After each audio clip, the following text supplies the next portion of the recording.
wa ala alihi wa ashabihi wa man tabi'ahum bi ihsanin ila yaumil qiyamah, amma ba'd.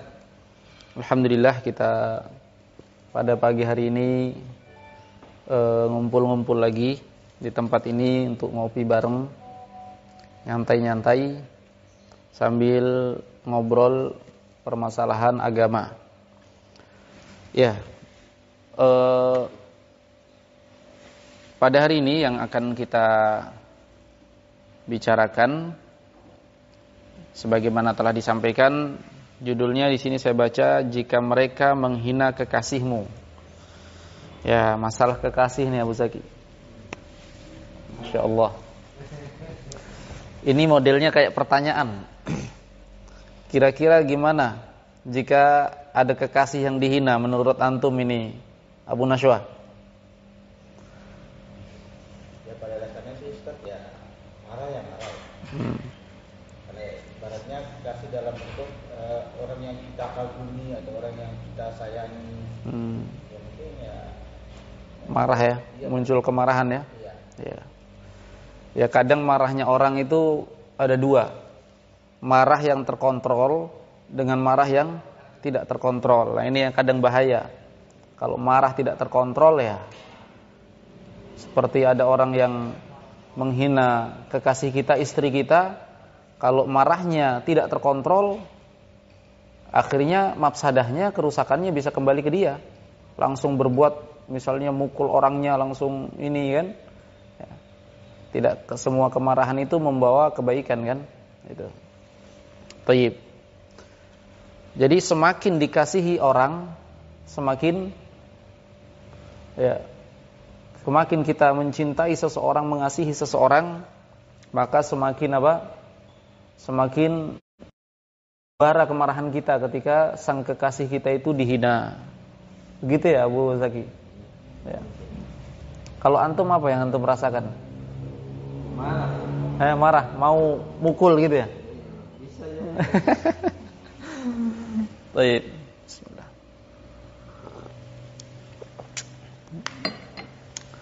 Jadi kita contohkan aja dengan orang-orang yang kita kasihi ketika mereka dihina. Contoh ya, anak kita atau istri kita dihina, maka secara spontan muncul kemarahan. Itu tabiat manusia. Yaitu tabiat manusia. Kalau ada orang kekasihnya dihina, dilecehkan, dicela, dia tidak marah, itu tanda tanya itu pada dirinya ya. Makanya ketika muncul pertanyaan-pertanyaan di akhir ini, bagaimana sikap kita? Sudah ada jawabannya. Bagaimana sikap kita ketika orang yang kita cintai dicela? Apa jawabannya? Sikap kita?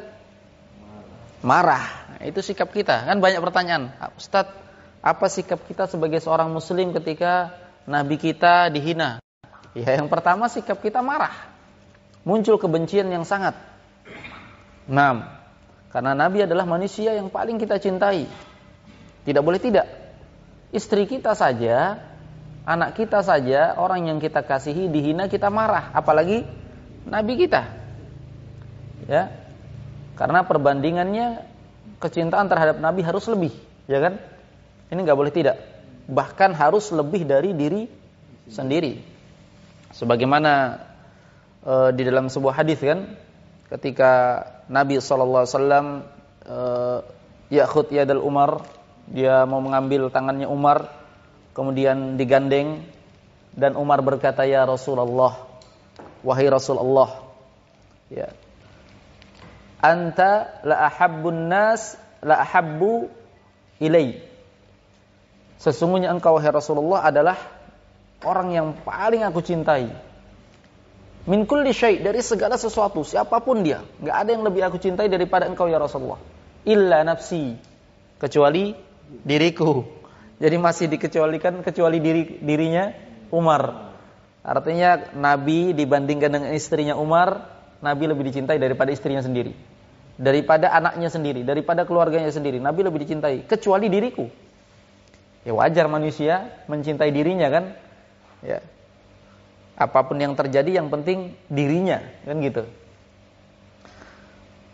Maka Nabi SAW mengatakan, tidak wahai Umar, hatta akuna, sampai aku menjadi orang yang ahabbu ilaik, manusia yang paling kau cintai. Ya. Maka Umar berkata, fal'an anta ahabbu ilai. Sekarang engkau ya Rasulullah menjadi orang yang paling aku cintai, hatta nafsi, walaupun diriku sendiri. Ya. Nabi SAW menjadi orang yang paling dicintai walaupun diriku sendiri. Al-an ya Umar, sekarang baru kamu sempurna keimananmu wahai Umar. Jadi kecintaan kita kepada Nabi SAW itu sampai ke jenjang manusia yang paling kita cintai. Tidak ada yang melebihi kecintaan terhadap Nabi SAW dari kalangan manusia tentunya. Nah, dari kalangan manusia. Maka kalau istri, anak kita saja dihina, kita marahnya luar biasa, ya, kadang sampai tidak terkontrol. Bagaimana lagi kalau yang dihina ternyata adalah Nabiyuna, ya, Habibuna, kekasih kita, ya, Nabi kita, Rasulullah SAW. Tentu lebih gerang jiwa ini, ya, akan lebih muncul marah, dan marah yang seperti ini itu disebut marah karena Allah, al-bughdhu fillah. Ya, marah karena Allah, bukan marah yang tidak terpuji, bahkan marah yang terpuji. Karena marah karena Allah Subhanahu wa taala. Nah, ini sikap seorang muslim ketika melihat bagaimana Rasulullah SAW dihina, muncul kebencian pada dirinya. Ya, muncul kebencian pada dirinya. Apalagi yang dihina adalah Allah. Ya, apalagi yang dihina adalah Allah Subhanahu wa taala, tentu kebencian. Oleh sebab itulah ikhwah, seorang muslim itu paten dalam hatinya. Ingat ya, paten. Paten itu apa? Enggak boleh tidak, harus ada terus. Ya. Kenapa saya tekankan ini? Karena banyak orang-orang sekarang yang cuma muncul kebencian itu ketika nampak Nabi dihina. Padahal penghinaan terhadap Nabi itu memang sudah sifatnya orang kafir. Jadi yang saya tekankan di sini, kebencian itu dipatenkan terhadap orang kafir. Kamu dengar atau tidak dengar? Kalau sekarang kedengaran ada yang mencela Nabi, baru ribut. Seakan-akan orang kafir itu sebelumnya nggak pernah mencela Nabi. Padahal celaan terhadap Nabi dari orang-orang kafir itu sudah biasa dari zaman Nabi. Ada Nabi saja Nabi sudah dicela, dikatakan sahir, penyihir. Dikatakan apa? Syair, penyair. Dikatakan apa? Kahin, dukun. Dikatakan apa? Majnun, orang gila. Itu sudah ada. Makanya kebencian itu harus dipatenkan. Ya. Tidak boleh muncul hanya ketika, oh saya dengar Nabi dihina. Memang itu, ya, tabiat manusia. Ketika dengar lagi Nabi dihina, muncul lagi. Tapi ingat, penghinaan itu terus-menerus ada. Kamu dengar atau tidak kamu dengar, terus-menerus akan muncul dari orang-orang kafir. Makanya kebencian terhadap orang kafir itu hal yang paten. Tidak boleh tidak. Bahkan para ulama menjadikan usul, dasar utama, ya, keimanan seseorang. Di antaranya adalah apa? Al-bara'ah minul kufri wa ahlihi.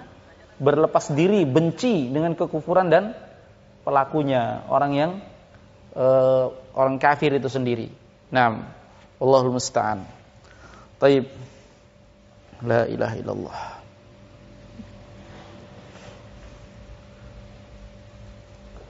Gimana? Ada yang lain? Gini Ustaz, ada pertanyaan seperti ini. Apa dibolehkan saking cintanya kita kepada baginda Rasulullah seolah-olah muncul dalam hati atau kadang terbesit jalan lisan itu kita mengucapkan, ya Rasulullah, berikanlah saya syafaatmu kelak di akhirat. Ya Rasulullah, bimbinglah atau temukanlah saya kelak di akhirat menjadi pendampingmu kelak di surga. Apakah itu semacam dibolehkan atau gimana? Karena itu ibaratnya kita menyadarkan diri cinta yang berlebihan itu kan. Yeah. Itu dia sandarkan cinta yang berlebihan, padahal itu adalah cinta yang salah. Ya. Karena cinta yang benar adalah dengan mengikuti yang dicintai. disebutkan dalam sebuah syair, ya, seorang penyair berkata, innal muhib li mahbubihi muti'. Seorang yang mencintai terhadap yang dicintai itu taat, ya. Jadi kalau dikatakan tadi karena berlebihannya cinta, salah. Itu karena salah kaprah dalam cinta, sehingga dia sampai meminta syafaat kepada Nabi. Ya Rasulullah, berikanlah aku syafaat nanti di akhirat kelak. Ya memang betul Nabi memberikan syafaat di akhirat. Ini betul, Nabi memberikan syafaat di akhirat kelak. Tapi tidak semua yang memberi itu memiliki. Antum bisa pahami? Ini difahamkan kepada penanya. Tidak semua yang memberi itu memiliki, ya. Difahami tidak? Contoh, ini kita di warkop, ya. Ada pemilik warkop, ada pelayan warkop. Kadang kita diberi oleh pelayannya karena amanah dari pemilik, ya. Apakah kopi ini miliknya dia? Bukan. Kalau kita minta, kira-kira betul tidak kita minta kepada pelayannya, bukan kepada pemilik kopi? Salah. Sekarang Nabi memberikan syafaat, bukan berarti Nabi pemilik syafaat. Siapa pemilik syafaat? Qul lillahi syafa'atu jami'an. Katakanlah syafaat ini semuanya milik Allah. Kalau dia milik Allah, mintanya kepada Allah. Jadi boleh minta syafaat, ya, agar Nabi memberikan syafaat, tapi mintanya kepada Allah. Ya Allah, ya, jadikanlah aku di akhirat kelak orang yang mendapatkan syafaat dari nabimu Muhammad sallallahu alaihi wasallam. Itu cara memintanya. Bukan ya Muhammad, ya Rasulullah, isfa'ni, ya Rasulullah, berikan syafaat kepadaku. Salah. Nabi tidak memiliki kemampuan. Nabi saja mau memberikan syafaat, harus apa? Harus izin dulu kepada Allah. Disebutkan dalam hadis kan, ketika Nabi meminta agar beliau ingin memberikan syafaat kepada umatnya, beliau apa? Sujud. Sujud dengan sujud yang sangat lama sekali. Kemudian memuji-muji Allah Subhanahu wa taala. Terus memuji-muji Allah Subhanahu wa taala sampai Allah Subhanahu wa taala berfirman dalam hadits qudsi, disebutkan, nah, Allah Subhanahu wa taala berfirman, ya Muhammad, irfa' ra'sak wa qul tusma' washfa' tushaffa'. Wahai Muhammad, sekarang angkat kepalamu, ya, dari sujud. Lama sujudnya Nabi. Angkat kepalamu, ucapkan maka akan didengarkan ucapanmu. Berikan syafaat sekarang, maka engkau akan diizinkan untuk memberikan syafaat. Diizinkan dulu oleh Allah, baru apa? Baru bisa memberikan syafaat, ya. Jadi salah jika orang mengaku cintanya kepada Nabi, saking cintanya kepada Nabi sampai mintanya kepada Nabi. Bahkan itu disebutkan oleh para ulama sebagai salah satu bentuk-bentuk kesyirikan. Nah, wallahu alam.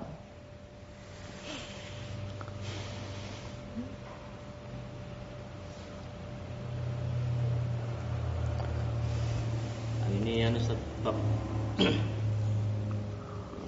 kecintaan terhadap Nabiullah Muhammad SAW.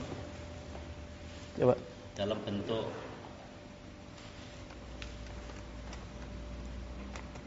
tes. Oh, enggak aneh ya? Tes. Ya, lanjut. Enggak nyala itu. Nyala. Tes. Sudah.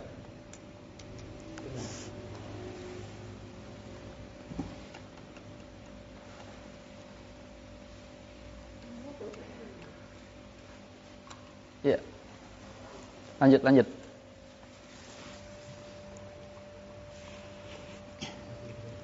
Ini bentuk kecintaan terhadap Nabiullah Muhammad SAW tentang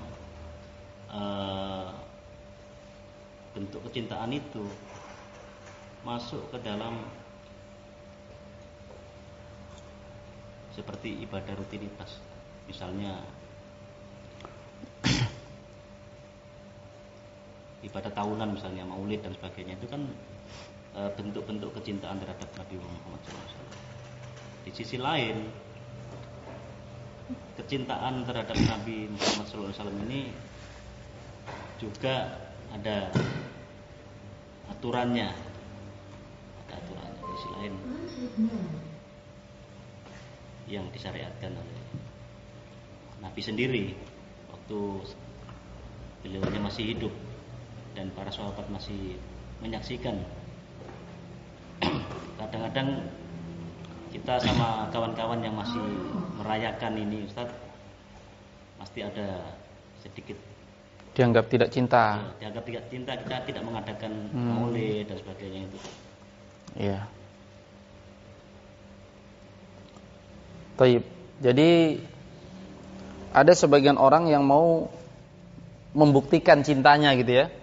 Ya, membuktikan cintanya. Salah satunya dengan perayaan-perayaan Maulid, ya, dan semisal dengannya. Bahkan mereka mengatakan yang tidak merayakan Maulid itu siapa?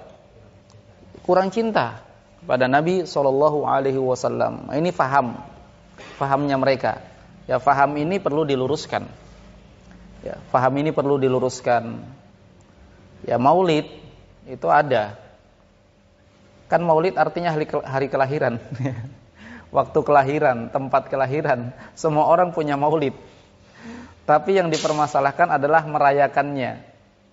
Ya. Siapa yang paling cinta kepada Nabi? Para sahabat. Siapa yang terkhusus dari para sahabat?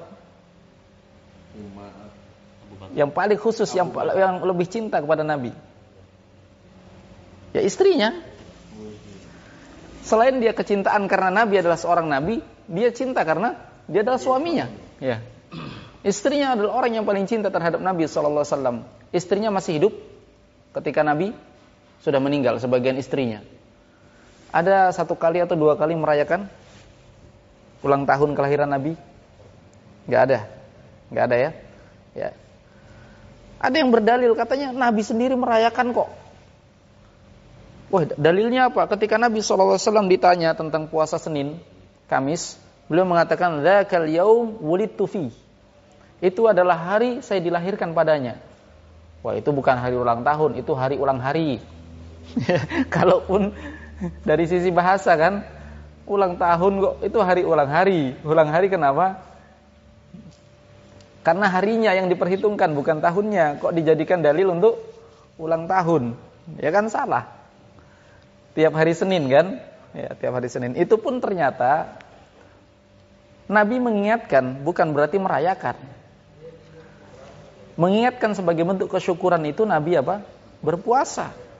Sekarang kalian hari rayanya berpuasa atau makan-makan, kebalikannya. Ya, kebalikannya. Enggak sama sekali. Orang yang paling cinta kepada Nabi sallallahu alaihi wasallam tidak melakukan. Demikian pula para al-khulafa'ur rasyidin. Yang 4, ya, Abu Bakar, Umar, Utsman, Ali enggak melakukannya, orang yang paling cinta. Demikian pula para tabi'in, enggak ada yang melakukannya. Demikian pula para atba'ut tabi'in, ya.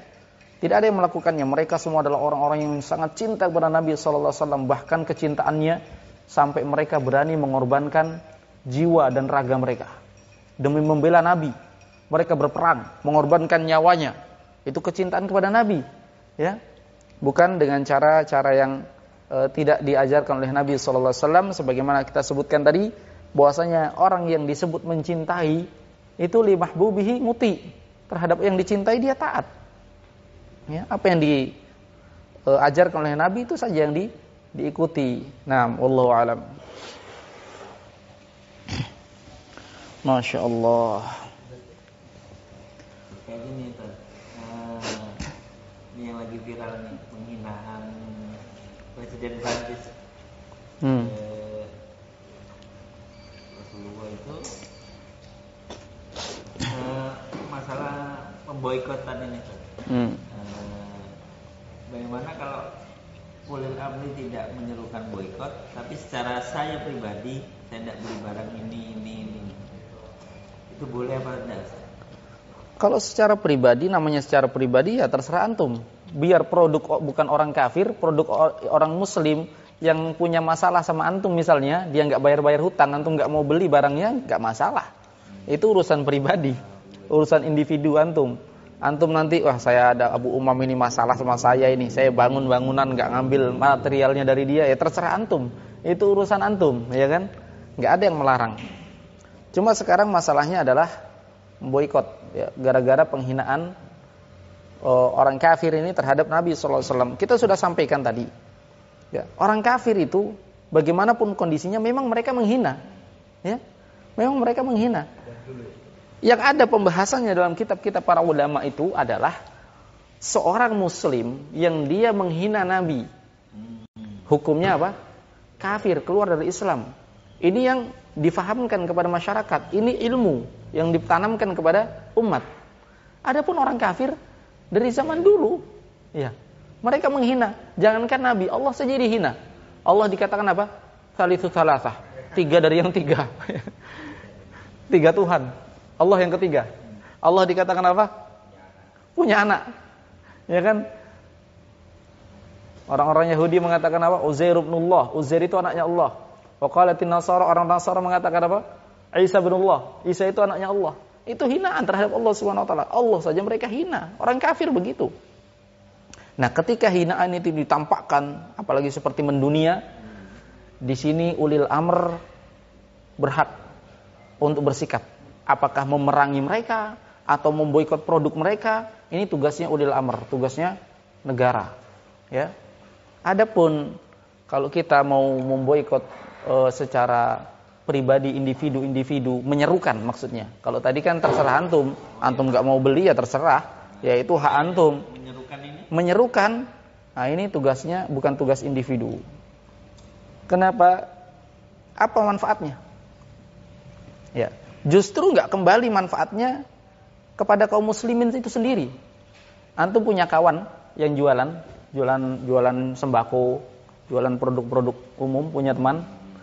Terus antum menyerukan boikot, padahal dia sudah kontan semua. Terus siapa yang beli barangnya? Sekarang siapa yang antum rugikan? Orang kafir atau kawan antum? Kawan kita sendiri. Kecuali kalau boikot tersebut diserukan oleh negara. Negara memboikot, nggak boleh mendatangkan lagi. Nah, itu kerugian bagi mereka. Tapi kalau dari individu-individu, ya, apalagi masing-masing kita sekarang sudah umum di kalangan kita memakai produk-produk seperti itu, ya kan? Ya, air mineral contohnya, ya kan? Semua toko-toko kecil jual air mineral. Kalau nggak ada yang beli, siapa yang mau ngasih duit mereka? Ya kan? Orang muslim semua yang jual. Nah, demikian.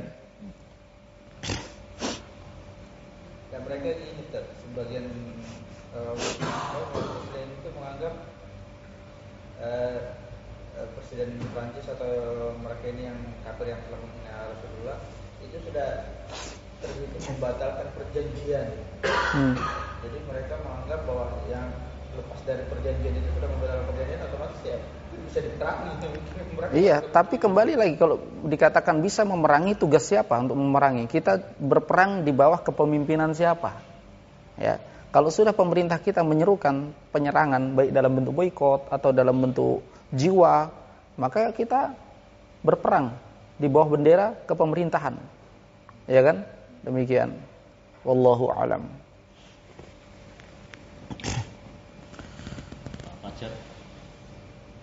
Gimana Pak? Kabarnya Pak? Ya, Masya Allah. Masalah boikot memboikot ini perlu dibahas.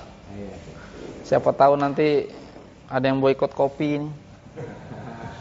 Kalau kopi dapat beli apa? Kalau kita sih kalau melihat berita-berita terakhir dalam masalah Perancis itu sebenarnya ini Pak, apa ya? Melatih kesabarannya orang Islam aja. Nah di situ Pak, kalau saya lihat ya, karena posisinya seperti saya melihat berita apa kemarin ya, ada beritanya orang Yahudi sendiri itu memberikan headline Presiden Perancis itu seperti digambarkan rajanya jin. Di headline-nya apa namanya Pak? Orang Iran. Sedangkan kita bertanya lagi, imbasnya apa sih dengan negara Islam? Kan gitu Pak ya. Nah, dengan negara Islam sendiri itu kita mau memerangi apa? kita memerangi produknya sendiri, kita butuh. Kita tidak memerangi produknya orang meranti sendiri. Jadi ada masalahnya gini. Oh ini produk ini ada kok gantinya, daripada beli yang dari negara ini. Sekarang kita melihatkan sekutu aja Pak. Nah kita melihatkan sekutu. Prancis itu sekutunya siapa? Kan gitu Pak ya. Prancis itu memposisikan sekutunya ya Amerika dia ikut. Dia tidak kerjasama dengan Italia. Italia punya kubu sendiri. Nah sekarang kita sebagai orang Islam, ya kita kita mau dilatih untuk kesabaran di situ Pak. Ya memang kondisi-kondisi seperti ini itu sebenarnya memang melatih kesabaran. Ya. Di sisi lain, di dalam hal-hal seperti ini kadang terselubung makar tipu daya. Sebenarnya mereka nggak inginkan kok. Seperti misalnya mungkin boikot apa semacam itu, mungkin mereka nggak inginkan.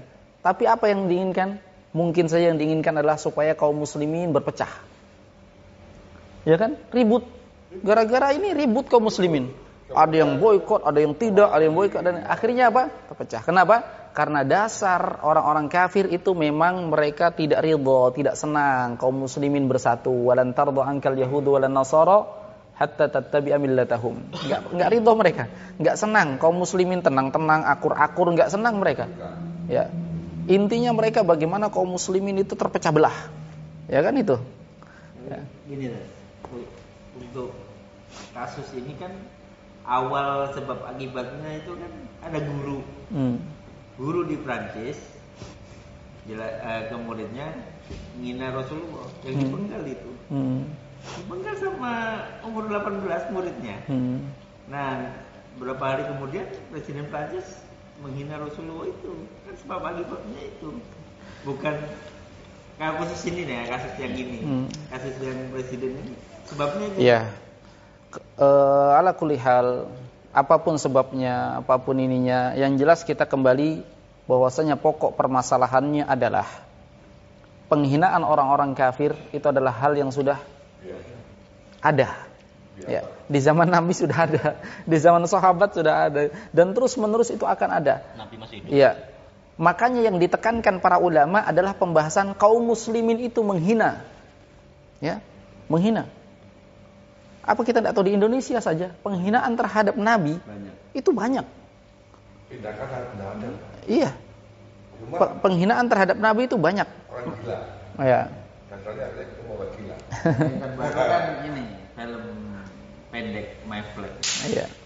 Makanya yang dibahas oleh para ulama adalah penekanan terhadap kaum muslimin, bahwasanya itu adalah bagian dari pembatal keislaman. Menghina Nabi SAW, menghina Islam itu adalah bagian dari pembatal keislaman. Kafir orang yang menghina Nabi SAW. Video terbaru itu kan ada Muslim Prancis sholat Jumat. Jadi di depan imamnya itu mereka pada demo nyanyi-nyanyi.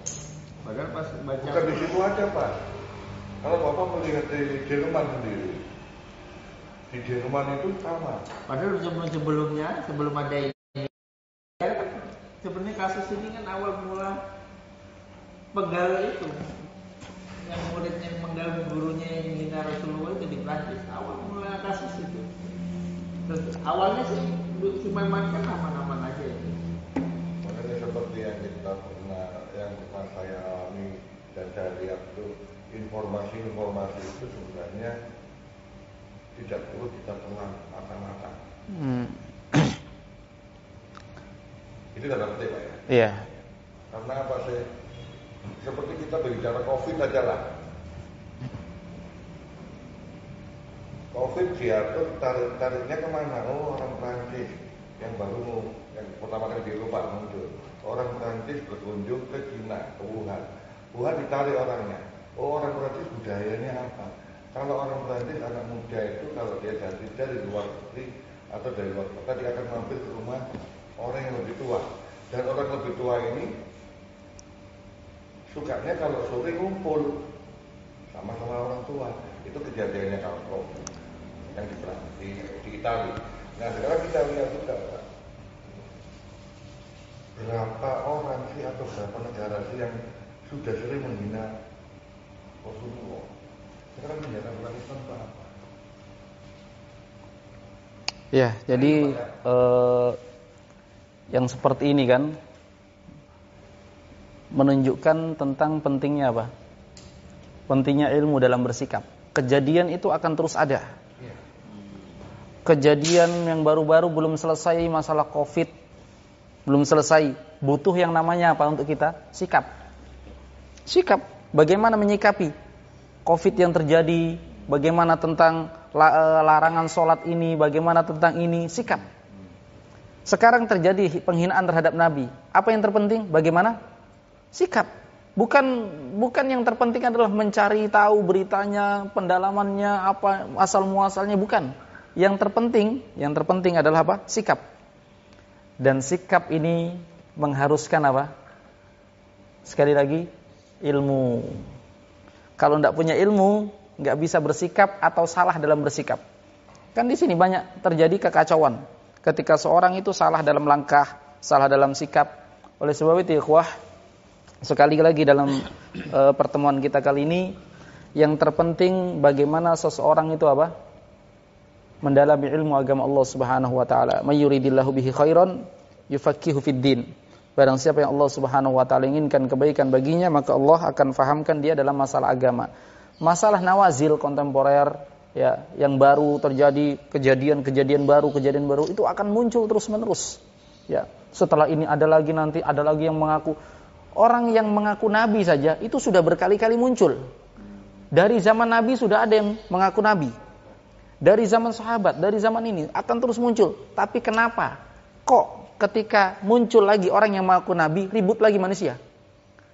Karena tidak memiliki ilmu. Padahal seandainya ilmu yang diajarkan nabi di zaman nabi, ketika sudah masih ada nabi, sudah ada nabi palsu, itu yang diikuti cara nabi, maka akan tenang. Tapi kenapa? Karena mereka tidak memiliki ilmu dalam bersikap. Sehingga setiap ada kejadian, ribut. Setiap ada kejadian, bagaimana bersikap. Setiap ada kejadian, bagaimana kita harus lakukan. Ya kan? Kenapa?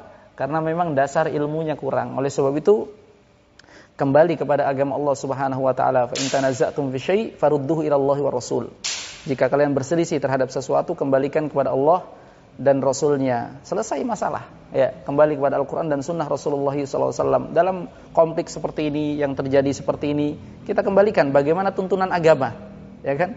Bagaimana tuntunan agama dalam menyelesaikan permasalahan-permasalahan seperti ini. Taib, saya kira ini dulu ya, pertemuan kita.